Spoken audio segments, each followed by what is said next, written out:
Good morning, well-beings.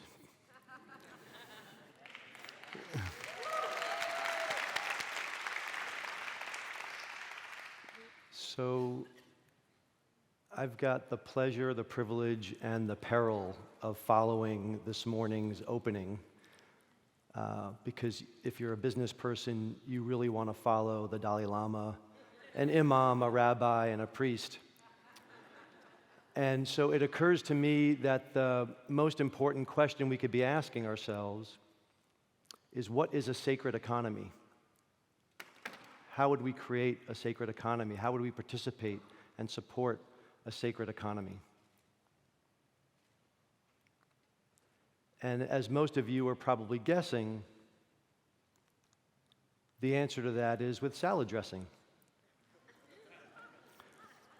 So, my journey in helping to build a sacred economy begins with this bottle of salad dressing from a brand called Newman's Own.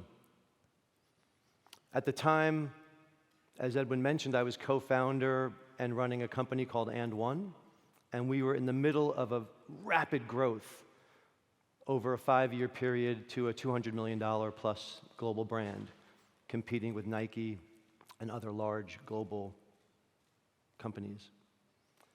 But in the middle of that journey, at our inflection point, at our height of our success, I ran into a firestorm. In September of 2011, 3 things happened in rapid succession. First, 9/11. Being born in New York and growing up in New York, I had many friends there, including in the building. My sister was rescued from first responders that day. Later that week, within 3 days, our father, for unrelated reasons, died of lung cancer.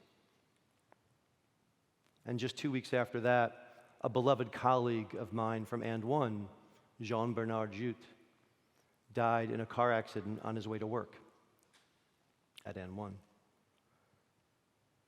And so I was absolutely ripped apart. And all of the success that we had been having all of a sudden felt very insignificant. And I started to think about, hey, we're giving 5% of our profits to charity. We've got a great place to work. Pets and kids are in the office all the time. It feels like a wonderful place, but it doesn't feel like enough. And I started groping in a place of not knowing. I started groping for what could be a higher calling for business. And I found the salad dressing that had been in my cabinet for years. And 5% for charity is not as good as 100% for charity. What if there were a whole group of companies that gave 100% of their profits to charity? And I started talking about this community of Newman Ventures around the world. That would be this evergreen resource for charitable wealth, because that seemed like the highest expression of what you could do for business for good. But what happened in that period of not knowing is I had to slow down to start learning. And what I learned was that giving profits away is actually one of the least important things a business could do to create positive impact in the world. There were so many other things, so many other powers in business, in their products, in who they choose to serve, in what markets they choose to serve, in their practices and how they treat their suppliers, their environmental footprints, their worker practices, all of those things were way more important than what amount of profits they would give to charity. Out of that evolution from Newman Ventures to B corporations, we built a community of businesses that were not just giving profits to charity, but were generating those profits responsibly, that were using their business as a force for good, that were creating benefit not only for shareholders, but for all stakeholders. Over the last 15 years, this community of B corporations has grown.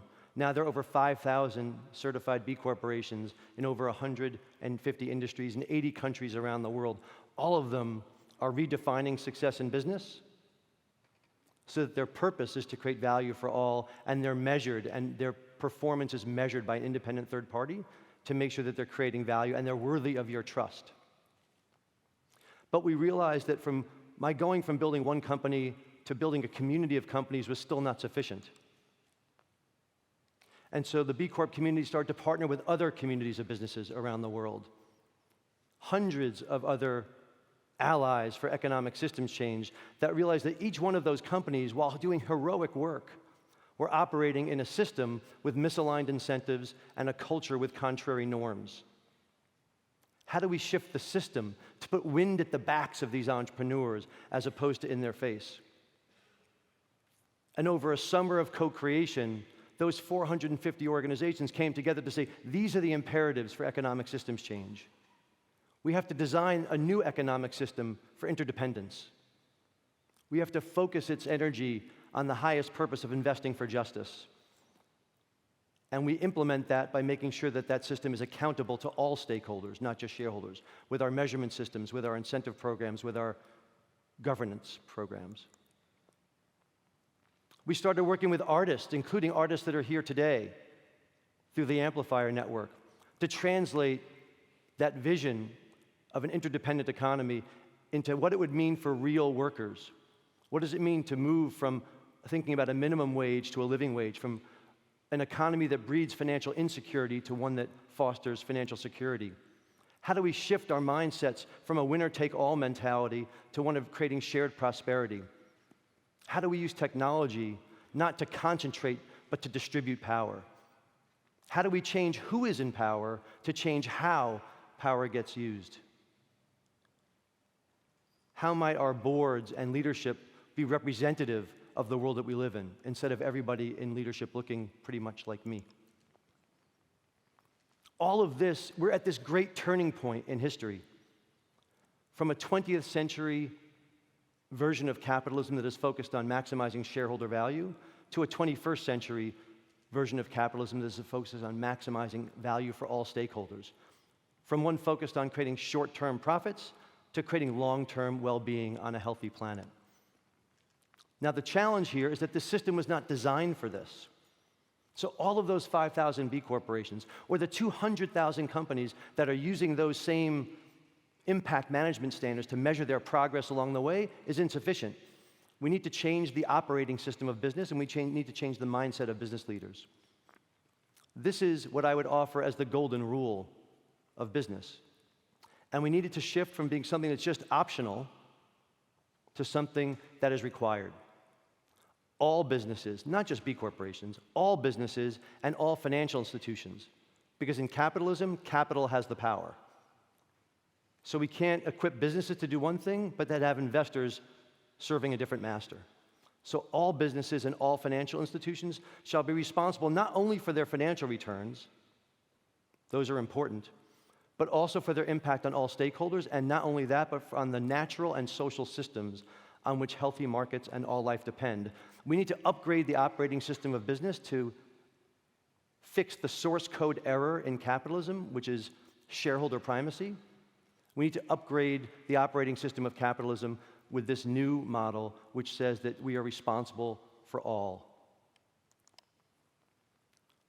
But a new operating system with operators with the same old mindsets won't work. They will lack the imagination, they will lack the creativity. And so in addition to the operating system, the technical solution, we need a heart-driven solution. And there are two things here. At an individual level, people like me in suits that are basically moving money all around the world to drive what gets invested, not that measure their success and their self-worth by their net worth. We need to help them, help me, shift our mindset to defining our value by our well-being and the well-being we create for others. And that involves this most important next step, which is to embrace a mindset of not knowing. That same kind of not knowing that I felt when I was broken open with those 3 events in September of 2001, or the same not knowing that happened for me when I was suffering from cancer and spending 6 months in chemo, thinking about what would happen if I was lucky enough to survive. What would I want to bring back? What would I want to work on if I was playing with the house's money? And what I realized, I was at my most powerful when I embraced the discomfort of not knowing. The idea that I was totally open to the situation and to whatever the next move might be. And so as we sit here today in Basque Country, in Spain, I bring you the words of a famous Spanish poet, Antonio Machado, and the backdrop of some of the mountains in Basque Country. Caminante, no hay camino. Se hace el camino al andar hace el camino. Fellow travelers, there is no road, there is no path. The path, we make the path by walking. By walking, we make the path.